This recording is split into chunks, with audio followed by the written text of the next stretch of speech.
The smell of soy-braised short ribs and garlic-infused oil hung thick in the air of Lotus Garden, a small Korean fusion restaurant tucked between a laundromat and a pawn shop on Chicago's northwest side.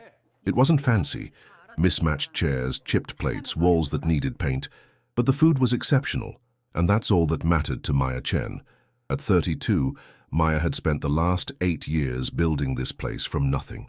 She'd learned Korean cooking from the grandmother who'd raised her after her mother died, a black woman who'd married into a Korean family and been widowed young. Maya had inherited her mother's dark skin and her grandmother's fierce determination, along with recipes written in Hangul on grease-stained index cards. She worked the kitchen most nights, her sous chef position having evolved into full ownership when the previous owner fled bad debts. Maya had bought the lease with money saved from 3 jobs, had renamed it, had poured her soul into every dish. The banchan was always fresh, the kimchi homemade, the galbi so tender it fell off the bone. Tonight, the dining room was nearly full. Regulars occupied their usual spots, Mr. Kim with his newspaper, the college students sharing japchae, the elderly couple who came every Thursday for bibimbap. Maya moved between kitchen and floor with practiced efficiency, greeting customers in Korean or English, depending on who needed what. She was checking on table 6 when Vincent, her teenage server, appeared at her elbow. His face had gone pale, eyes wide with something between fear and warning. "Chef Maya," he whispered urgently. "Table 12. They just walked in." Maya followed his gaze to the entrance. 4 men had entered, and the temperature in the room seemed to drop 10 degrees. They wore expensive suits that didn't quite hide the weapons underneath. The leader was tall, probably mid-30s, with a presence that made everyone instinctively create space. A dragon tattoo coiled up his neck, disappearing under his collar. His eyes swept the restaurant with the cold calculation of someone who assessed threats and values simultaneously. Kang Min-jun. Even Maya, who deliberately kept herself distant from Chicago's Korean underworld, knew that name. He ran the Kang organization. Protection rackets, gambling, loan sharking, and probably worse. Legitimate businesses on paper, blood money underneath. "Seat them," Maya said quietly. "Treat them like any other customers." "Chef, maybe you should—" "Seat them, Vincent." The boy nodded and approached the men with a menu, his hands shaking slightly. Maya watched Kang Min-jun take the corner table, positioning himself with his back to the wall and clear sightlines to both exits. Professional paranoia. Maya returned to the kitchen, but her mind was racing. Why would someone like Kang come to a place like this? Her restaurant was small, insignificant, not the kind of establishment where powerful men conducted business. Unless he was expanding territory, claiming new protection fees, asserting dominance. She plated an order of bulgogi, forcing her hands steady. Through the kitchen window she could see Vincent taking their order, could see the way Kang's lieutenants scanned the room, cataloguing faces and exits. 20 minutes later, Vincent returned to the kitchen. "They want to speak to the owner." Maya's stomach tightened. "Did they say why?" "No, but, Chef, one of them asked who made the kimchi. Said it tasted like home." She wiped her hands on her apron, untied it, ran fingers through her short natural hair. No point delaying. She'd faced health inspectors, loan sharks, and angry vendors. She could face this. Maya approached table 12 with her spine straight and chin up, every lesson her grandmother had taught her about dignity activated. The men stopped talking as she neared. Kang Min-jun looked up from his phone, and his expression shifted from bored to surprise to something harder to read. "I'm Maya Chen," she said in English. "I own this restaurant. You wanted to see me?" Kang stared at her for a long moment. Then he spoke in rapid Korean to the man beside him, his tone casual but carrying clearly in the suddenly quiet dining room. "Look at this. A black woman running a Korean restaurant. What kind of joke is this? Next they'll be teaching us our own language." His men laughed. Other customers shifted uncomfortably, those who understood Korean looking away, embarrassed or afraid.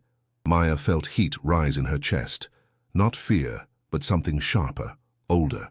The same feeling she'd had at 12, when kids mocked her for speaking Korean at her grandmother's funeral, when teachers assumed she'd gotten lost, looking for the ethnic cafeteria, when customers asked to speak to the real chef. She'd spent years swallowing those moments, staying quiet, keeping her head down. Building her business required invisibility, required not making waves. But standing there, Watching this man mock her in her own restaurant, using the language her grandmother had loved, had taught her alongside English, had made the bridge between two worlds. Something in Maya broke. Or maybe it didn't break. Maybe it finally fully clicked into place. She switched to Korean, her accent flawless, the Busan dialect her grandmother had spoken, flowing like water.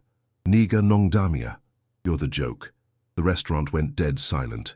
Every conversation stopped. Kang's glass paused halfway to his mouth. Maya continued in Korean, her voice clear and cold. You walk into my restaurant, my kitchen where I've spent 8 years building something real, and you insult me in a language you think I don't understand. You mock my heritage, my grandmother's recipes, my right to exist in a space you think belongs only to you. She took a step closer, and Kang's men tensed, hands moving toward weapons. But Kang himself held up a hand, stopping them, his eyes locked on Maya with an intensity that should have been terrifying. I am Maya Chen, she said, still in Korean. My grandmother was Park Soon-ja from Busan. She married a black American soldier and was disowned by her family. She raised me after my mother died, taught me every recipe I use, taught me this language you wield like a weapon. The silence stretched like a held breath. Maya could feel every eye in the restaurant on her, could sense Vincent frozen by the kitchen door, could see Mr. Kim's newspaper forgotten on his table. Kang Min-jun stood slowly. He was taller than she'd expected, and the dragon tattoo seemed to writhe in the dim light.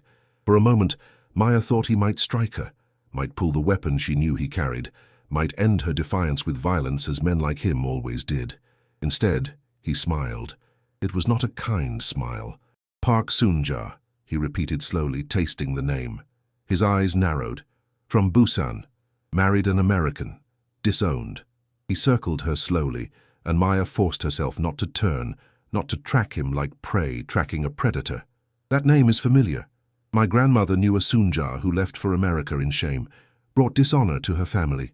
My grandmother brought honor to herself, Maya said quietly. She chose love over prejudice. She raised a biracial daughter alone when her husband died in combat. She taught me that strength isn't about what you take from others. It's about what you build despite them. Kang stopped in front of her again. Brave words, or foolish ones. He glanced around the restaurant at the customers, pretending not to listen. This is your place. You own it. Every inch, every recipe, every table. And you think speaking Korean makes you belong to this culture. Think you can cook our food, use our language, claim our heritage because your grandmother married outside her race. Maya met his eyes directly, refusing to bow. I think culture isn't owned. It's shared, lived, passed down through love and teaching. My grandmother gave me this language, these recipes, this connection, and you don't get to take it away because you don't like the color of my skin. Something flickered across Kang's face. Surprise, maybe respect or calculation. He reached into his jacket, and Maya's heart hammered, but he pulled out his wallet, dropped several $100 bills on the table. The meal was excellent, he said in Korean. The kimchi especially. Like home. He paused. You have 3 days. 3 days for what? To decide if you want to keep this restaurant, or if you want to keep that pride. His smile turned sharp. Men like me, we control territory. Restaurants, shops, businesses. They pay for protection, for the right to operate without problems. Your grandmother's recipes are very good, Maya Chen. It would be a shame if something happened to them. He walked toward the door, his men following. At the threshold, he looked back. 3 days. Think carefully. Pride is expensive, and you've just made yourself very visible. Then they were gone, and the door closed behind them with a soft chime that sounded obscenely cheerful. The restaurant exhaled collectively. Conversations resumed in hushed tones. Mr. Kim folded his newspaper with deliberate precision. The college students hurried to finish their meal. Vincent appeared at Maya's side. Chef, are you okay? She realized her hands were shaking. I'm fine. What did he mean about 3 days? Protection money. He wants me to pay to avoid trouble. Maya forced herself to move, to clear table 12, to collect the bills Kang had left. $600, probably more than the meal cost. Payment or insult? She wasn't sure which. That night, after closing, Maya sat alone in her kitchen surrounded by her grandmother's recipes. The cards were yellowed now, the handwriting faded but still legible. Kimchi recipe, passed down through 4 generations. Galbi marinade her grandmother had perfected over decades.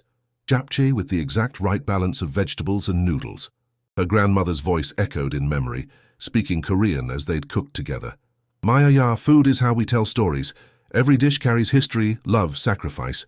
When you cook, you honor everyone who came before. Maya had built this restaurant to honor that legacy, had scraped and saved and worked herself exhausted to create a space where her grandmother's recipes lived, where Korean food could be shared with anyone who appreciated it, where she could belong to both her heritages without apology. And now a gangster wanted to take it, wanted her to pay tribute, wanted to control what she'd built with her own hands. 3 days. She could pay, could bow, could submit, could let Kang Min-jun add her restaurant to his collection of controlled businesses. Many did. It was easier, safer. Fighting men like him usually ended in blood and ashes. Or she could refuse, could stand her ground, could risk everything she'd built on the principle that some things, dignity, heritage, self-determination, couldn't be bought or threatened away. Maya looked at her grandmother's handwriting, at the recipes that had survived immigration and discrimination and loss.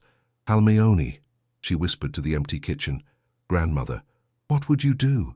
But she already knew the answer. Her grandmother had chosen love over her family's approval, had raised a biracial daughter in a country that didn't want them, had passed down her culture despite everyone who said she'd betrayed it.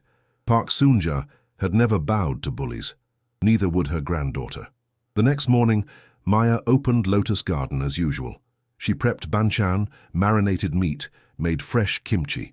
Vincent arrived for his shift, nervous, glancing at the door like he expected Kang's men to burst through any moment. Chef, did you think about what he said? I did. And? And we're not paying. Maya chopped scallions with steady hands. This restaurant is mine, my grandmother's legacy, no one takes it. But Maya, these guys, they're dangerous, I know what they'll do. She looked at the boy, seeing his genuine fear. Vincent, if you want to quit, I understand. I won't hold it against you, but I'm staying and I'm fighting. He was quiet for a long moment. Then, my mom came here from Guadalajara with nothing, built a life cleaning houses. She taught me that some things you don't surrender, even when it's hard. He tied on his apron. I'm staying too. The next 2 days passed in tense normalcy. Customers came and went. Some who'd been there that night didn't return. Fear was contagious. But others came specifically because word had spread. The black woman chef had stood up to Kang Min-jun in perfect Korean. On the 3rd night, Maya stayed late after closing. She knew they'd come. Men like Kang always kept their promises when it came to violence. She'd sent Vincent home early, had locked the front door, had prepared herself for whatever came next. She was cleaning the kitchen when she heard the back door open. No breaking glass, no forced entry. They had keys or lockpicks or simply the arrogance to walk through locks. Footsteps in the dining room, multiple sets. Maya dried her hands slowly, deliberately, then walked out to face them.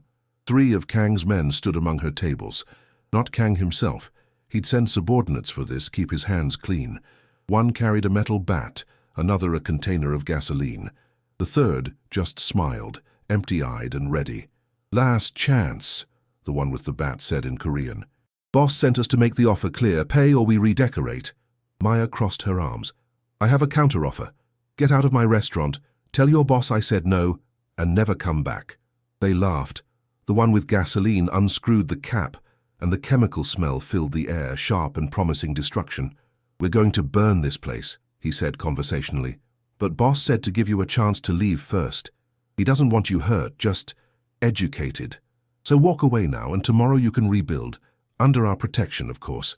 Maya thought about her grandmother's recipes upstairs in her apartment, about the 8 years she'd poured into these walls, about every customer who'd found comfort in her food, every dish that had carried forward tradition and love. No, she said simply. The man with the bat sighed. Wrong answer. He swung at a table, and wood splintered with a crack that echoed like a gunshot. Again at the chairs, at the decorative paintings on the walls. The others joined in methodical destruction, breaking everything they could reach. Maya watched them destroy her restaurant, feeling each impact like a physical blow. But she didn't run, didn't scream, just stood there bearing witness, refusing to give them the satisfaction of her fear. They were so focused on destruction, they didn't hear the back door open again. Enough! Kang Minjun's voice cut through the chaos. His men froze immediately, bat mid-swing, gasoline container tilted but not yet poured. He walked through the wreckage with careful steps, his expensive shoes crunching on broken plates. When he reached Maya, he studied her face with an expression she couldn't read. "You were supposed to run," he said quietly in Korean. "I don't run from bullies," she replied in the same language. "You're either very brave or very stupid." My grandmother used to say the two looked the same from far away. Something flickered in his eyes. Amusement, maybe, or recognition. Park Soon-ja's granddaughter. Yes, I can see it now. She had the same stubborn fire. My grandmother spoke of her sometimes with grudging respect, said Soon-ja chose shame but lived it with dignity. It wasn't shame to love someone. In my grandmother's world, it was the worst kind. Kang picked up a broken chair, examined it. But Soon-ja survived, built a life, passed down what mattered. He looked at Maya. And now her granddaughter stands in a destroyed restaurant refusing to bow. Tell me, Maya Chen, what do you think happens next? You burn it anyway, or you kill me, or you realize that some fights aren't worth the cost. The cost? He laughed, but it sounded hollow. I've destroyed businesses for less than what you've done. You challenged me publicly, refused my protection, stood your ground. If I let that go unpunished, I look weak. And in my world, weakness is death. Then kill me. Maya's voice didn't shake. But I won't pay you. Won't bow. This restaurant is my grandmother's legacy, and I won't let men like you turn it into another business you control through fear. Kang stared at her for a long moment. Then he turned to his men. Get out. Boss, I said get out. Wait in the car. They left, confusion evident in their movements. When the door closed, Kang pulled out a cigarette, lit it with a gold lighter that probably cost more than Maya's monthly rent. You want to know why I really came here 3 days ago? He exhaled smoke toward the ceiling. Not for protection money. I have enough businesses paying tribute. I came because someone told me about a black woman making perfect Korean food, using recipes that tasted like Busan, like home, like everything I left behind when my family came to America. He turned to face her fully. I came to prove it was a lie. That no outsider could really understand our food, our culture. That it was appropriation, theft, insult. His smile was bitter. But the kimchi tasted like my grandmother's kitchen, the galbi like Sunday dinners before everything got complicated. And you, he pointed his cigarette at her, you speak Korean like you were raised there, like it's bone deep, not learned from books. Because it is bone deep. My grandmother made sure of that. Park Soon-ja gave you what her own family tried to take from her. Connection, belonging, heritage, and you've honored it. Kang looked around the destroyed restaurant. My men did this because I was angry. Angry that you challenged me, yes, but also angry that you represent something I've lost. Culture without corruption. Tradition without the violence my family attached to it. So what now? Maya asked. You've made your point. You've shown your power. My restaurant is destroyed, and I can't afford to rebuild. Kang took a long drag, then stubbed out his cigarette on a broken table. And now I make you an offer, a real one, not protection money. I'm not interested. I invest in your restaurant. Full renovation, better equipment, expansion if you want it. In exchange, you keep cooking. Keep honoring your grandmother's recipes. Keep being living proof that culture belongs to anyone willing to respect it, preserve it, pass it on. Maya stared at him. Why would you do that? Because, he hesitated, and for the first time looked uncertain, because I've spent 15 years building an empire on fear and control, and I'm tired. Tired of being what my family made me, and watching you stand there, refusing to submit, speaking my grandmother's language, cooking her food. He stopped. You remind me that there are other ways to be strong. I don't want your blood money. Then take my legitimate money. I own construction companies, import businesses, real estate. All clean, all legal. I'll use those to rebuild your restaurant. No strings, no protection racket. Just investment in something worth preserving. Maya wanted to refuse. Everything in her screamed not to trust him, not to let the man who'd ordered her restaurant destroyed anywhere near it. But she looked at the wreckage around her, at 8 years of work reduced to splinters and broken glass. Why should I trust you? You shouldn't. Kang's honesty was startling. I've given you no reason to. But I'm asking anyway. Let me help rebuild what I destroyed. Let me do one thing that honors my grandmother's memory instead of shaming it. 3 months later, Lotus Garden reopened. The space was transformed. Sleek new kitchen equipment, expanded dining room, tables that didn't wobble, walls painted in warm colors that made the space feel like home. Maya had overseen every detail, refusing to compromise her grandmother's vision, even as Kang's construction crews made it real. True to his word, he'd kept his distance. The renovation was handled through legitimate business channels, contracts signed with proper lawyers, payment from his real estate company's accounts. No threats, no demands for control, no protection rackets. But on opening night, he came. Maya was in the kitchen when Vincent appeared, looking nervous. "Chef, table 4. He's here." She knew immediately who he was. Wiping her hands on her apron, Maya walked out to the dining room. It was packed. Word had spread about the reopening, about the story behind it, and reservations were booked for weeks. Kang Min-jun sat alone at table 4, dressed more casually than before, the dragon tattoo still visible but somehow less threatening in the warm restaurant lighting. He stood when Maya approached. "The space looks incredible," he said in Korean. "Better than before." "It is," Maya agreed. "Thank you for keeping your word. May I order, or is my money no good here?" Despite everything, Maya almost smiled. "What would you like? Whatever you recommend. Whatever your grandmother would have made for someone coming home after too long away." Maya returned to the kitchen and prepared a meal with careful attention. Kimchi jjigae, rich and spicy and comforting. Galbi so tender it fell apart at a touch. Banchan arranged like jewels. Rice made the way her grandmother had taught her, with exactly the right amount of water and heat. She brought it out herself, setting the dishes before Kang with the same care she'd give any customer. He stared at the food for a long moment before picking up his chopsticks. The first bite of kimchi jjigae made him close his eyes. Maya watched his throat work, saw something that looked like grief cross his face before he composed himself. "It tastes like home," he said quietly. "Like being young, before everything got complicated, before my family became what it is." Maya sat down across from him, a liberty she wouldn't normally take, but something in his expression made her. "What was your grandmother's name?" "Kang Mi-sun. She died 5 years ago." He took another bite, chewing slowly. "She used to say that food was memory, that every dish carried the person who made it, their love, their history. She'd be happy to know her friend's granddaughter kept that tradition." "My grandmother said the same thing."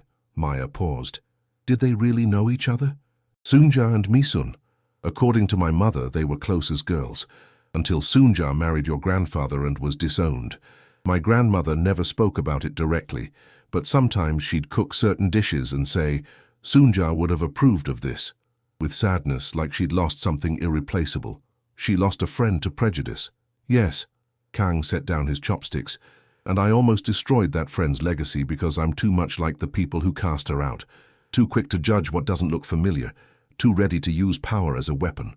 But you stopped, because you wouldn't let me do otherwise." His eyes met hers. "You stood in the ruins of your restaurant and refused to run, refused to submit. You did what my grandmother should have done, chose what was right over what was easy." Maya thought about the last 3 months, the insurance claims, the renovation stress, the uncertainty about whether her customers would return, but also the messages of support, the community rallying around her story, the sensation of building something back even stronger. "I couldn't have rebuilt without your help," she admitted. "I want to hate you for what your men did, for the destruction. But you did keep your word. You did make it right. I'm trying to." Kang finished his meal, every bite consumed with obvious appreciation. "Maya Chen, I have a proposition. Another one. This time legitimate, I promise." A ghost of a smile. "I have connections throughout Chicago's Korean community. Restaurant suppliers, import companies, distributors. What if we connected your restaurant to that network? Not as protection, but as partnership. You could source authentic ingredients directly, reduce costs, maybe expand your menu." "Why would you do that?"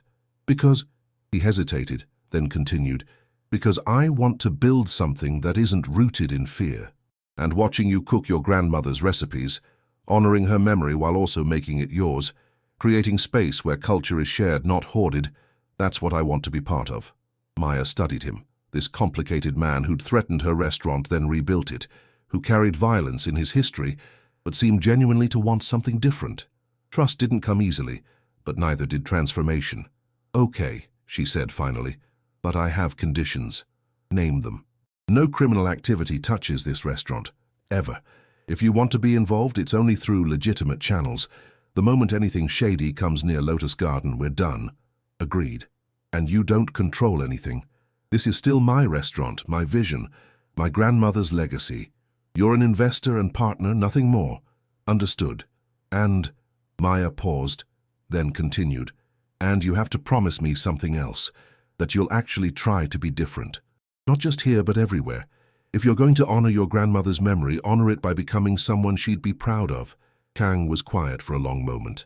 "That's asking a lot." "Yes, it is. What if I fail? What if I can't be anything other than what I've become? Then at least you tried. That's more than most people do." He stood, pulled out his wallet, left several $100 bills on the table, just like that first night. But this time it felt different. Not an insult or a threat, but genuine payment for genuine food. "I'll be back next week," he said, "to discuss the supplier connections. And Maya?" "Yes? Thank you for not running, for standing your ground, for reminding me that strength comes in forms I'd forgotten existed." 6 months after Lotus Garden's reopening, Maya stood in her expanded restaurant watching the dinner rush. The supplier network Kang had connected her to had reduced costs and improved quality. Word of mouth had brought new customers, Korean families seeking authentic flavors, food critics praising her unique fusion approach, people who'd heard the story and wanted to support her vision. The space thrived in ways Maya hadn't imagined possible, and against all logic, she and Kang had developed something resembling friendship. He came every Thursday, always alone, always ordering whatever Maya recommended. They'd talk about food, about their grandmothers, about the complicated nature of heritage and belonging. Slowly she learned about him, not just the enforcer, but the person beneath, a man raised in violence who was genuinely trying to find another way. And Maya learned he was making good on his promise. Through carefully deflected questions and overheard conversations, she understood Kang was restructuring his organization, pulling out of the most exploitative operations, trying to legitimize what could be legitimized. It wasn't perfect. Men like him couldn't transform overnight, but it was real effort. One Thursday he arrived with someone else, an elderly woman with kind eyes and silver hair pulled back in a neat bun. She moved slowly, supported by Kang's arm, taking in the restaurant with an expression of deep emotion. "Maya Chen," Kang said formally. "This is my aunt, Park Jinna. She wanted to meet you." Maya's breath caught. Park, her grandmother's maiden name. The elderly woman's eyes filled with tears. "You look like her, like Sunja when she was young. The same fire, the same strength." She reached out with trembling hands, and Maya took them without thinking. "My sister, my Unni. She was my oldest sister, and when she married your grandfather, our family cast her out. I was too young, too afraid to stand up for her." "You were Sunja's sister?" "Yes, and I've regretted my silence every day for 50 years. Jinna looked around the restaurant. "When Minjun told me what you'd built, how you'd honored her recipes, her memory, her courage, I had to come, had to see for myself, had to apologize to someone who carries her blood." Maya felt tears prick her own eyes. She never spoke about her family, only to say she'd made her choice and didn't regret it. She wouldn't have. Sunja was brave like that. Jinna squeezed Maya's hands. "But I regret it. Regret not fighting for her, not defending her love, not standing up to our parents' prejudice. And I wanted you to know she deserved better. And you, continuing what she started, honoring her legacy, you're proof that love and culture can survive despite everything." The three of them sat together that night, Maya, Kang, and Jinna, eating Maya's food and sharing stories. Jinna talked about her sister, about the girl Sunja had been before America, before love changed everything. She shared recipes and memories, pieces of Maya's heritage she'd never known existed. When Jinna finally left, supported by Kang's steady arm, she hugged Maya tight. "Come visit me," she whispered in Korean. "Let me teach you the dishes Sunja never got to learn, the family recipes she missed. Let me give you back what was taken from her." "I will," Maya promised. Halmioni, grandmother, the term of respect for an elder, but also recognition of family found. After Gina was settled in the car, Kang returned to the restaurant. He found Maya standing in her kitchen, surrounded by her grandmother's recipe cards, crying quietly. "Are you all right?" he asked. Maya wiped her eyes. "I never knew there was anyone left. Anyone who remembered her, who wanted connection. I thought that part of my heritage was gone forever. Soonja's family rejected her, but her sister regrets it. That's something. It's everything." Maya looked at him. "You did this. You brought her here. Why?" Kang leaned against the counter, unusually vulnerable. "Because you gave me something I didn't know I needed. Hope that people can be more than their worst moments. I wanted to give you something back. Connection, family, proof that heritage isn't just what's passed down through approval, but what survives despite rejection. Kang Minjun. Just Minjun. Please. When we're here, in this space you've built, can I just be Minjun? Not the enforcer, not the organization leader, just someone trying to figure out who he is underneath all that." Maya smiled through tears. "Okay, Minjun." They stood in comfortable silence, the kitchen around them still carrying the heat of the evening's cooking, the scent of spices and tradition and transformation. "My grandmother would have liked you," Maya said finally. "She believed people could change, could choose to be better. You're proof she was right. I'm still figuring out how to be better, still making mistakes. But you're trying. That's what matters." Minjun pushed off the counter, started to leave, then paused. "Maya, I need to tell you something. About my organization." Her stomach tightened. "What?" "I'm dissolving it. Slowly, carefully, but genuinely. Selling off the criminal operations, transitioning everyone I can into legitimate work, severing ties with the violence that built it." He met her eyes. "It'll take years and some people won't forgive me for it, but I'm doing it. Because you're right, my grandmother wouldn't be proud of what I've been. But maybe eventually she could be proud of what I become. That's dangerous. People will see it as weakness, will come after you. Yes, but some things are worth the risk." He smiled, and it was the first time she'd seen him look genuinely at peace. "You taught me that. Standing in your destroyed restaurant, refusing to run. Some things are worth fighting for, even when the fight might cost everything." 6 more months passed. Lotus Garden continued to thrive. Maya's connection with Gina deepened. Regular visits to learn family recipes, to hear stories about her grandmother, to reclaim heritage that had been fractured but never truly broken. Minjun's transformation continued, messy and imperfect, but real. There were threats, violence from those who saw his legitimization as betrayal. But he persisted, protected by a small core of loyal people and by Maya's surprising willingness to stand beside him. One Thursday night, he arrived at the restaurant looking exhausted but relieved. "It's done," he said simply. "The last of the criminal operations sold or shut down. As of today, everything I control is legitimate." Maya poured him tea, set down his usual order. She knew it by heart now. "How do you feel?" "Lighter, terrified, free." He laughed. "Like I finally stopped running from something I couldn't name." "Your grandmother's pride?" "Maybe. Or my own." He looked at her across the table. "Maya Chen, you destroyed my certainty and rebuilt my hope. You challenged everything I thought I knew about strength, heritage, belonging. And somehow in the process, you've become—" He stopped, uncertain in a way she'd never seen him. "Become what?" Maya prompted gently. "Important. To me. More than I know how to express." Minjun's vulnerability was startling, beautiful. "So I wanted to ask, poorly, probably, if you'd consider having dinner with me. Not here, at your restaurant, but somewhere else. As equals, as people, as whatever we're becoming." Maya felt her heart race. This complicated man who'd threatened her business then saved it, who'd shown her violence and transformation in equal measure, who was genuinely, imperfectly trying to be better. She'd developed feelings she'd tried to ignore. "Yes," she said simply.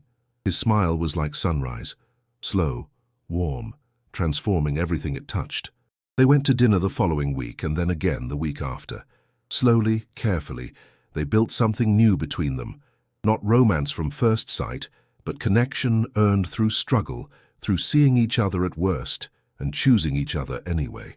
Maya's restaurant became a symbol, not just of good Korean food, but of transformation, of heritage transcending boundaries, of two people from different worlds finding common ground. And late at night, when the restaurant was closed and they stood together in the kitchen, Maya would sometimes pull out her grandmother's recipe cards. She and Minjun would cook together, his hands surprisingly gentle as he learned techniques, her voice patient as she taught him the dishes his grandmother had known. Sunja would be proud, Minjun said one night, watching Maya plate galbi with the same care his grandmother had shown. Both our grandmothers would be, Maya replied. Park Sunjar and Kang Mi-sun, friends separated by prejudice, reunited through us. Through you, he corrected. You're the one who refused to bow, who stood your ground, who reminded me what strength really means. Maya took his hand, flour-dusted and warm. We did it together. You could have burned everything, but you chose to rebuild. That takes courage, too. Outside, Chicago's lights glittered against the night sky. Inside Lotus Garden, two people stood in a kitchen that smelled like home, like heritage, like futures built from fractured pasts. Maya thought about the night